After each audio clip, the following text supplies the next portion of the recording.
Hello, dear friends. This is part 2 of my perspective on the 10 Commandments, where I call it 10 principles of the relationship between man and God, 5, and the relationship between man and man, 5, representing the 2 luchot, the 2 tablets. This is part 2.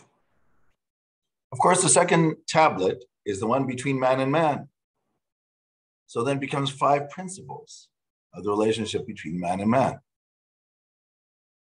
The first one, and I think obviously so, for those who understand biblical literature, is lo tirtzach, thou shalt not kill. Murder is a prime centrality as a major sin. It's also the antithesis of the idea of the value and the sanctity of life. Mankind was created in the image of God. And Noah, when he comes out of the ark, in chapter 9, in Genesis, and he is also told that he can now consume animals. This is its own discussion, but it seems that the world was vegetarian until then. He is told, though, that you cannot take the life of another human being. Shofech dam adam ba'adam damo yishafech, ki b'tselem Elohim asata adam. You cannot take the life of a human being because mankind was created in the image of God. This reiteration, not to kill. And of course, Adam and Eve were put in the Garden of Eden, and they have children, Cain and Abel, and the first thing that happens is Cain kills Abel.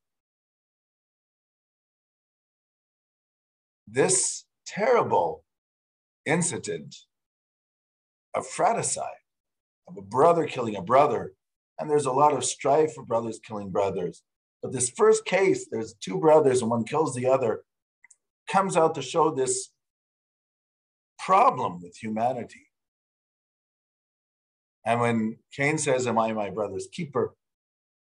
And at the end of the parasha, at the end of that portion of Breshit, God says, I see that my spirit cannot be among human beings because they seem to be interested in evil, and therefore their days should only be 120.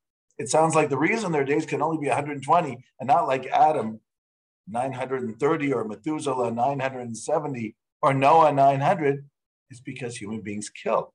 And can imagine the severity of killing somebody at the age of 50 if they're going to live 900 or 1,000 years. What could possibly be a punishment that would parallel such a criminal act? And this we find also in time to come in Isaiah. When Isaiah talks about the futuristic world, he says, Lo yisa goyel goy cherev v'lo yomedu milchama.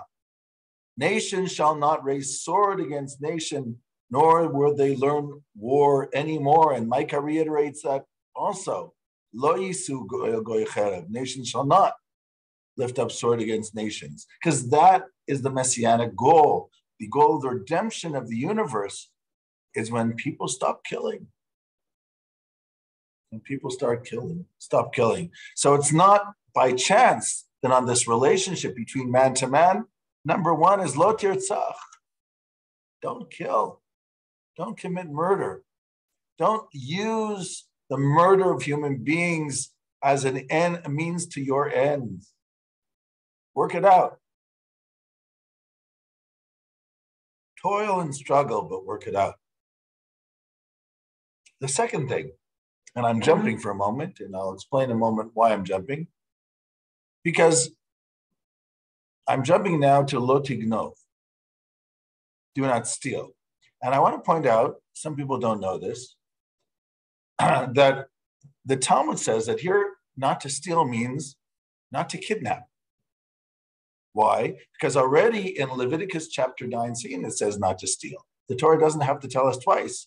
In Leviticus 19, it says not to lie and not to steal, lo teshakru, lo tignovu, lo techachashu, ish pamito. So we're already told that. So why does it use it here? And there's another discussion in the Talmud why they explain it this way. But it is kidnapping human beings, whether it's into slavery or what we call today white slavery, which happens because killing a human being is like the cardinal sin between man and man. The second level is taking their life away. You're not killing them, they're still alive, but you're enslaving them, or you are kidnapping them for whatever reasons and forcing them to do your bidding so that they do not have their freedom anymore. That's almost like murder. So the first one is not to murder. The second one is do not kidnap, don't enslave them, don't take away the freedom. The third, which is actually the second, I'll explain in a moment why it's the second, is lo tinaf, which means not to commit adultery. And this I see also, aside from adultery as a relationship between man and woman, we have to understand what's going on here. Adultery is breaking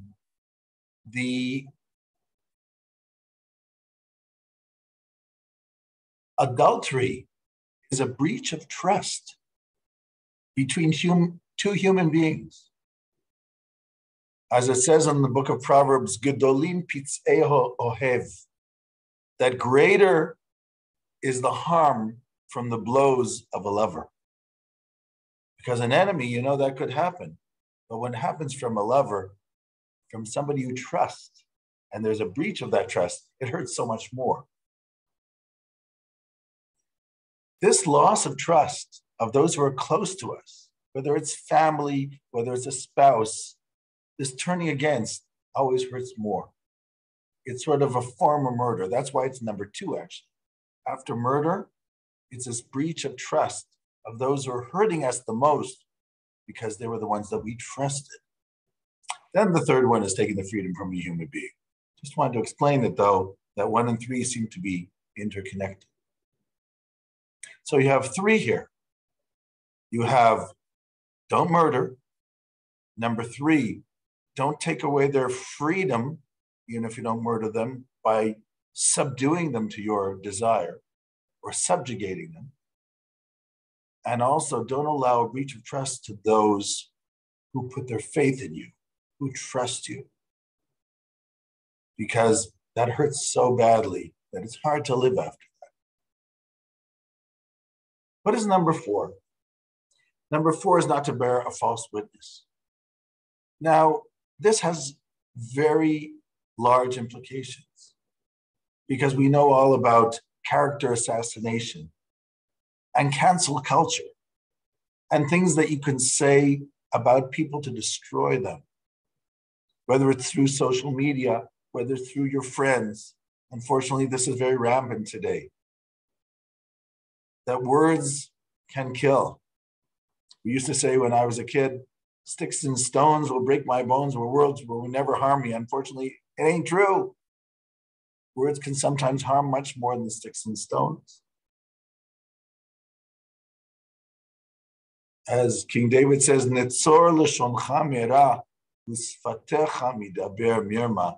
You have to block your mouth from saying evil things, because those evil things will destroy a person. And we all know that.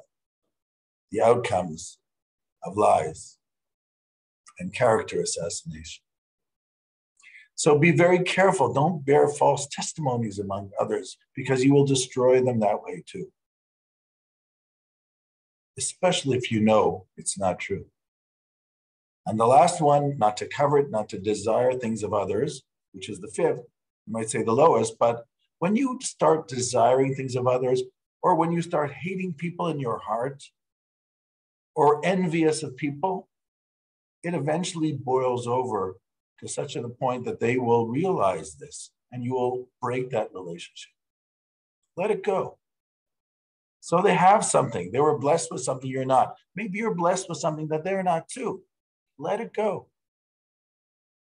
God says to Cain, when he sees how envious he is of Abel's offering being accepted, he says to him, Cain, why do you look so depressed?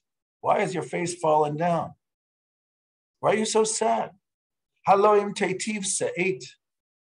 If you try to become better, it'll be okay. You'll be able to bear this. It wasn't so terrible.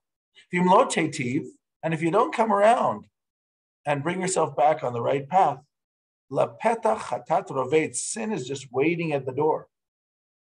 It's as if sin is desiring you. But you can overcome that inclination because you're the boss. But if you let it overcome you, you will let the monster out of the bag. And you have no idea what that monster can transform you into. So cut it from the root and stop it right now. Because you can control, you have that power. You can transform yourself into something godly and destroy that monster. And it all starts from the jealousy, the desire, the feeling that they have everything and we have nothing. And I need this and